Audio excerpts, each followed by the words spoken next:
Halo.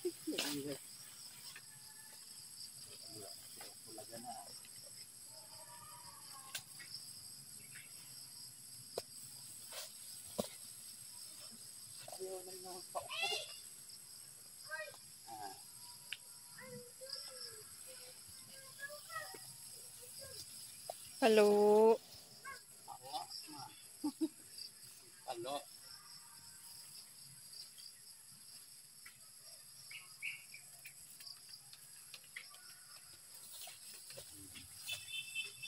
Kikiliti pa. Kikiliti pa.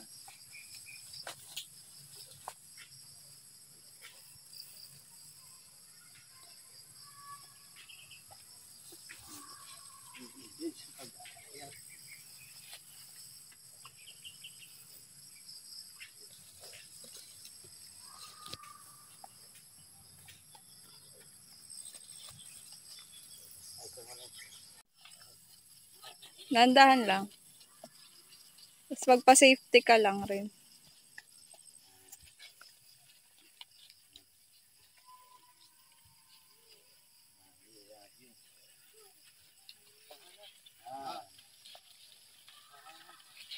Huwag mong biglain. Nandahan lang.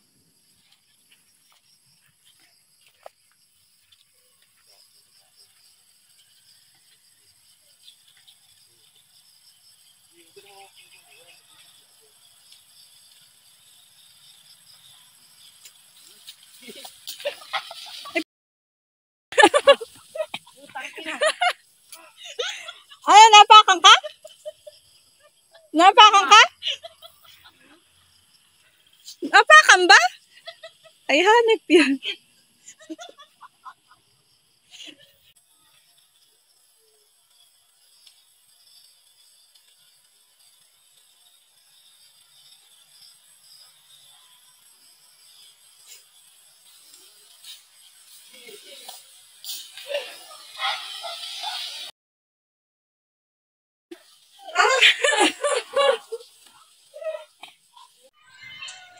Yan guys. Tingnan nyo kung anong gagawin namin ngayon dyan sa saha ng saging o katawan ng saging.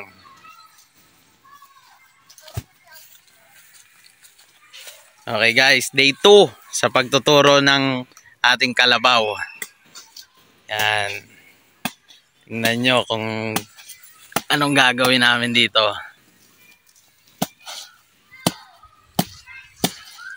To guys, saging na to ilalagay namin dun sa kalabaw na to.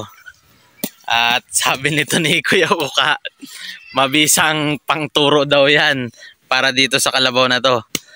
Nang matutusak yan. Yan daw ang technique na ginagamit para masakyan yung kalabaw na mga ganyan na tinuturuan. So subukan natin kung effective. Tingnan natin kung talagang magiging effective tong ginagawa na to nito. Okay, game. Testing. Ako mahawak. Okay. Palo. Palo.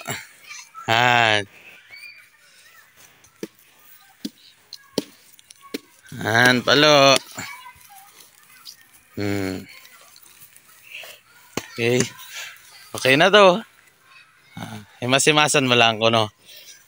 Himas-himasan mo muna. Yan.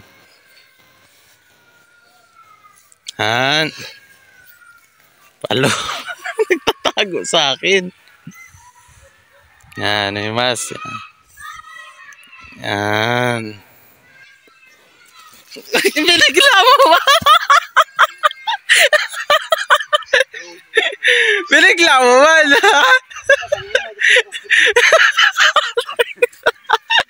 Hindi ko tuloy nakuhaan.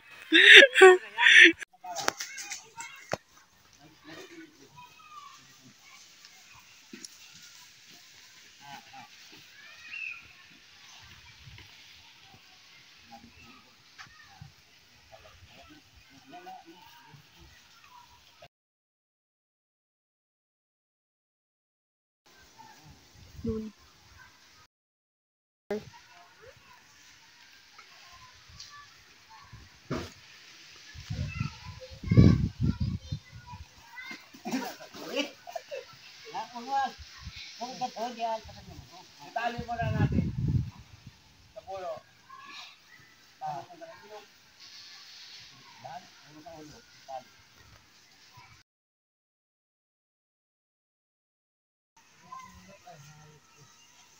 Ang bait kasi sa ano? Sa plano. Ah. Ay. Ganda lang.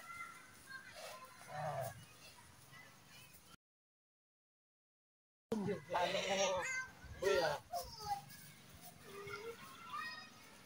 Ano ka na?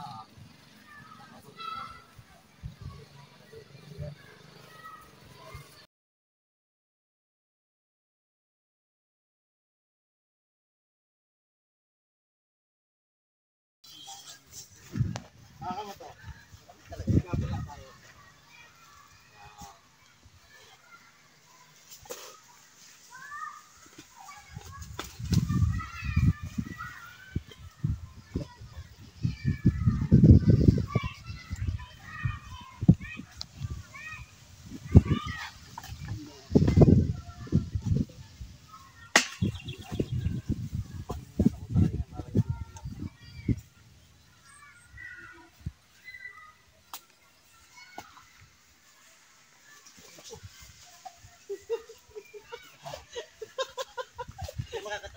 Kahit makabot ito sa miliit. Gana sa miliit.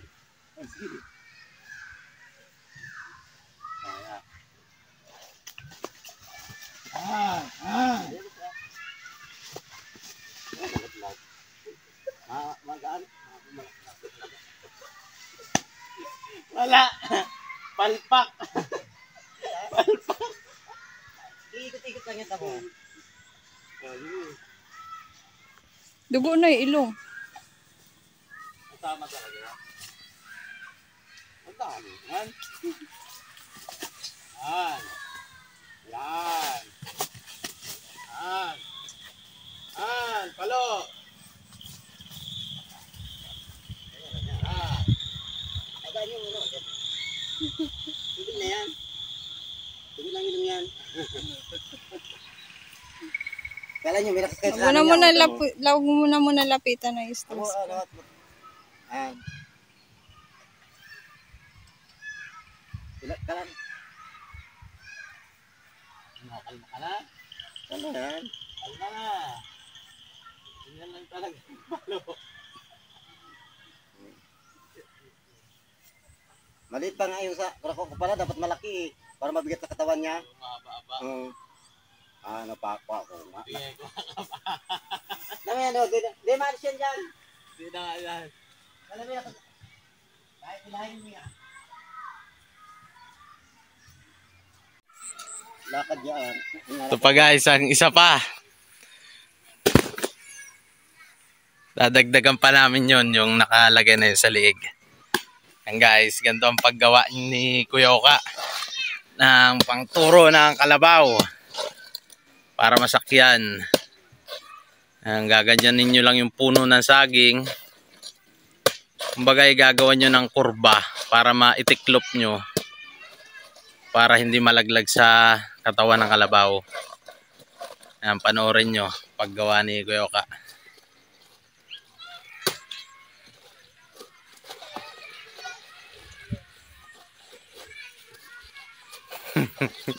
Pahirap nung una.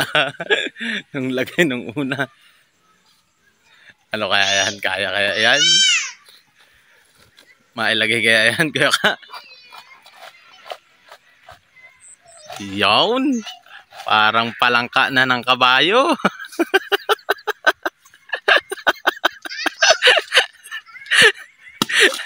Effective kaya? Effective?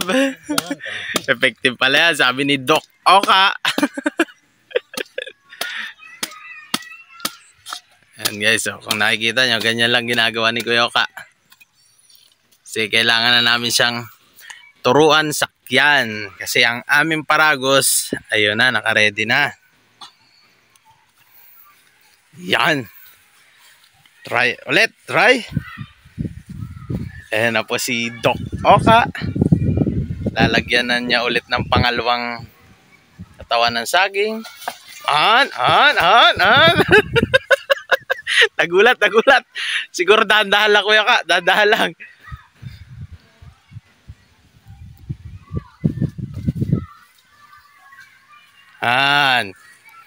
Palo. Yawn. Oh. Effective. Tingnan natin guys kung kakalma siya. Sige. Oh, ayan. Ang bilis na niya kumalma. Ano masasabi mo, Dok? Effective? Effective ba, Dok? Effective daw, sabi ni Dok Oka, oh. Oh, kakalasin na niya. Testingin niya. Palalakarin mo, Dok. Ayan. Sige. Testingin natin. Yan guys, ang purpose niyan. Kaya nakalagay yan dyan. Para maano natin na may sakay siya. Oh! Tumakbo mo na! Dali mo! Tatakbo yun dun sa ano! Malaking sa bahay nila! Dali! Bilisan mo! Tatakbo yun! Babalik yan dun sa pinagkuhaan natin! Dali! Surgatin mo na! Uy, yung baka natin. Ano na to si Doc lagi na lang. Ay, nako. Nakatakas pa nga ang ating kalabaw. Sakit na ng tiyan ko. Buti na lang guys. Yung kalabaw na yun, malapit lang dito ang pinanggalingan. Kaya hindi ako natatakot na mawala siya. Kasi alam namin kung saan siya babalik pag siya nakakawala, nakalpas. Babalik lang siya guys dun sa mama niya, dun sa pinagkuhaan namin. Yung area na yon malapit lang dito sa ating lugar. Kaya hindi ako kinakabahan na mawawala. Makukuha rin natin yung guys. Maya lang, tingnan nyo. Pabalik na yun dito. Ito guys yung ating mga inahin na buntis. Ayan guys. Tsaka ayun. Andun na yun siguro. Hinahabol na ni Doc Oka. Sige guys, hintayin lang natin makabalik. Ito na guys, nakuha na. Naabutan at hindi na daw makatakbo ng mabilis. Naabutan. Nandun lang. Doon mo na inabutan pala. Ayan na guys, oh. Hindi pa rin natagkal yung katawan ng saging. Oh. Oo, talaga tatakbo na naman. Oo. Oh, gusto niya guys tagkalin talaga, oh. Yan. Yan guys, para masanay siya na may nakasakay sa likod niya. Yan ang purpose niyan. Yan, para pagka sinakyan siya ng tao, hindi na siya titinakbo ng ganyan. Kumbaga, masasanay na siya na may nakasakay sa likod niya. Imagine niyo guys, kung tao yung nakasakay sa likod niya na nakaganyan. Imagine niyo, baka yun ay bali na. Laglag na yun. Nasa na yung isa, nalaglag. Oh. Naglalakad na lang kanina. Lalakad na ba? Halaan na. Hindi na nakarating dun sa kanila, ano. Kala ko doon na naman natin kukuhain to sa kanila. Buti nga hindi nalaglag. Hinanap ko pa nga rin dun eh.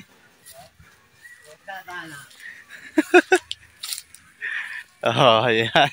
Kalmado na siya. Oh. Ayan, oh. Kaya nga, yan.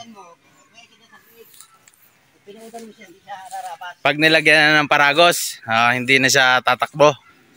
Yun ang paliwanag ni Doc Oka dito. Oo nga. Yan daw parang paod. Kumbaga parang sa paragos.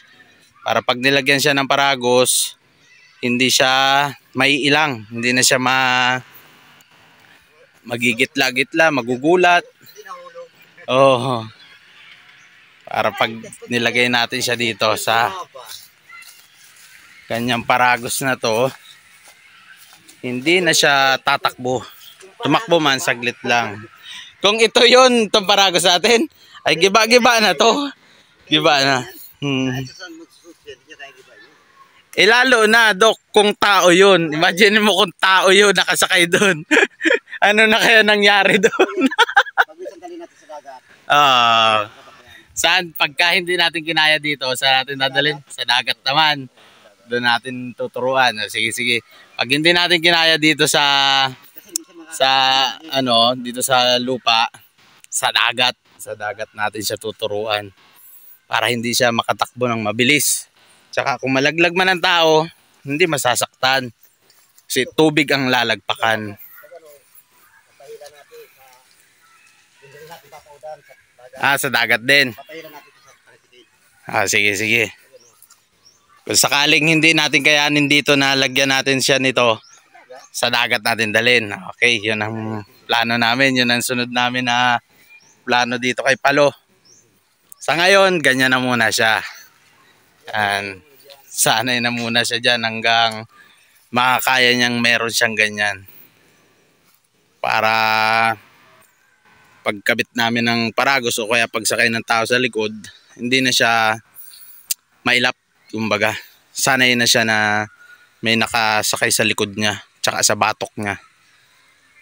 And guys, hanggang dito na lang muna. Maraming salamat. Don't forget to like and subscribe. Peace.